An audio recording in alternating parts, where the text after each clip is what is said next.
संबल और प्रदेश और देश के अंदर पूरे मुल्क में है, किसी से डरे छुपे हुए नहीं है। और तो योगी महाराज जब बिलारी में आए थे, आज हमारे नेता माननीय अखिलेश यादव जी आए थे, तो परसों 26 तारीख में वहां पे बुलडोजर का प्रदर्शन किया गया। वो डर और खौफ दिखाना चाहते थे हमारे दिलों के अंदर, लेकिन गलतफहमी के शिकार हैं। हम सिर्फ अल्लाह के सिवा किसी से डरते नहीं, और इंशाअल्लाह इस इलेक्शन के अंदर तुम्हारा इंजन फेल करने का काम करेंगे। जब इंडिया गठबंधन की सरकार बन जाएगी तो प्रदेश की हुकूमत भी मुझे उम्मीद है ज्यादा लंबे टाइम तक अपनी बैसाखी पे टिक नहीं पाएगी। आज हम सबको ऐतिहासिक फैसला लेना है कि एक एक वोट सिर्फ अपने वोट को नहीं देना, बल्कि हमें ये सीख भी लेनी होगी। मैं तो मुसव्विर हूँ, मेरे फन का तकाजा ये है, मैं तो मुसव्विर हूँ, मेरे फन का तकाजा ये है, मुझे दुश्मन की भी तस्वीर बनाना होगा।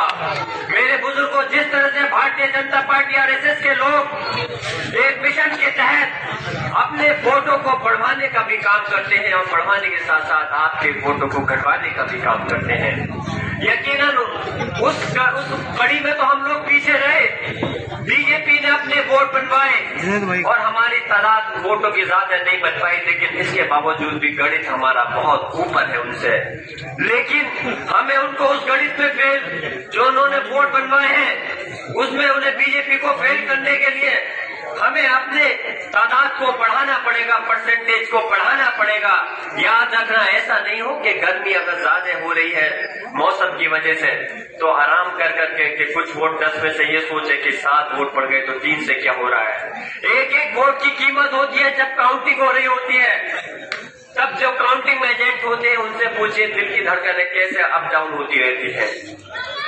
जो ईवीएम मशीन होती है, ईवीएम मशीन नहीं, ऐसा लगता है जैसे ईसीजी मशीन है जो बीप के साथ चलती रहती है। इसलिए मेरी दरखास्त है, एक एक वोट और वोटों की परसेंटेज बढ़ाते हुए अपने इतिहास को बनाना है। और यकीनन आज जब दादा मोहतब का टिकट था, सिर्फ संभल ही नहीं, सब जगह यही ख्वाहिश थी, जो हालात प्रदेश और देश में थे, कि भट्ट साहब फिर से एक बार चुनाव जीत करके पार्लियामेंट में पहुंचे और हमारी क़यादत करें।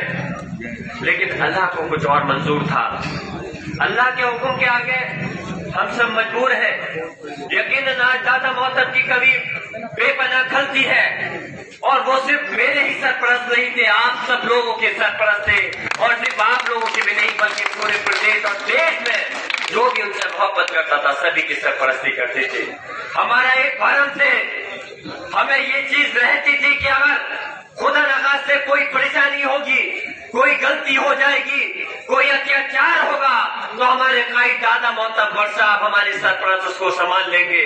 यकीनन आज उनकी जगह मैं क्या कोई नहीं ले सकता। लेकिन मैं ये यकीन जरूर दिलाना चाहता हूँ, जैसे हमारे बड़े भाई आशूफ मलिक साहब कह रहे थे कि जियाउर रहमान बख्श भी भट्ट साहब की तरह वैसे ही आवाज उठाने का काम करेगा जैसे कि दादा मोहतब भट्ट साहब ने उठाई है। और मैंने अपने एक कदम से साबित भी करके दिखाया है। मेरा विधानसभा का पहला कदम था, पहली बार विधानसभा के अंदर पहुंचा। यकीनन पहली बार पहुंचने के बाद वहां पे बोलना बहुत मुश्किल होता है, लेकिन अल्लाह का करम है, दादाजी का तजुर्बा मेरे पास था। पहली बार विधानसभा में पहुंचने के बाद में भी जितने सदन मैंने सत्र ज्वाइन करे, कोई ऐसा सत्र नहीं था कि जिसमें मैंने अल्लाह करम से आप लोगों की आवाज को नहीं उठाया हो।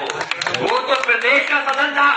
अब इंशाअल्लाह जब मुझे मुल्क का सदन मिलेगा, इस देश की सबसे बड़ी पंचायत का एक मेंबर बनने का मुझे मौका मिलेगा, तो यकीन दिलाता हूँ कि दादा मोहतब भट्ट साहब की कोशिश करूंगा उनकी वही आवाज को बुलंद कर सकूं जो वो आपके लिए हमेशा से उठाते चले आते थे। आज इस मौके पर मैं अपनी बात को मुख्तसर करते हुए, यकीनन जैसे भी मेंबर तस्दीक रईस साहब ने बताया कि वो आज शादियां 4 है मोहल्ले में, इस वजह से लोग ज्यादा नहीं आ पाए। इस चीज की अगर पहले से मालूमात होती तो आज दिन नहीं रखते। खैर कोई बात नहीं, लोकसभा का इलेक्शन बहुत बड़ा है। मुझे ये मालूम है कि यहाँ अगर हम प्रोग्राम नहीं भी करते तो इंशाअल्लाह ताला तब भी वोट एक तरफा मिलता, और आज का नहीं तो तब भी इंशाअल्लाह एक तरफा ही मिलेगा। इस आंधी में कोई किसी की नहीं सुन रहा।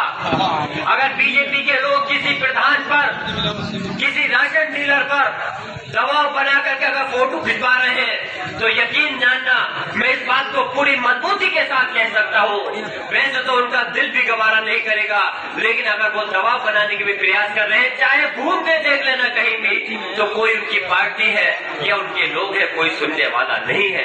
ये इलेक्शन कोई विधानसभा या मैं तो कह रहा हूँ लोकसभा का भी आम इलेक्शन नहीं है, ये इलेक्शन आम जनता का इलेक्शन है, पूरी कौम का इलेक्शन है। और सब लोग चाहते हैं इस बीजेपी का सूपड़ा साफ कर करके माननीय अखिलेश यादव जी के हाथों को मजबूत करते हुए इंडिया गठबंधन की सरकार को बनाना है, इस बीजेपी के घमंड को तोड़ना है।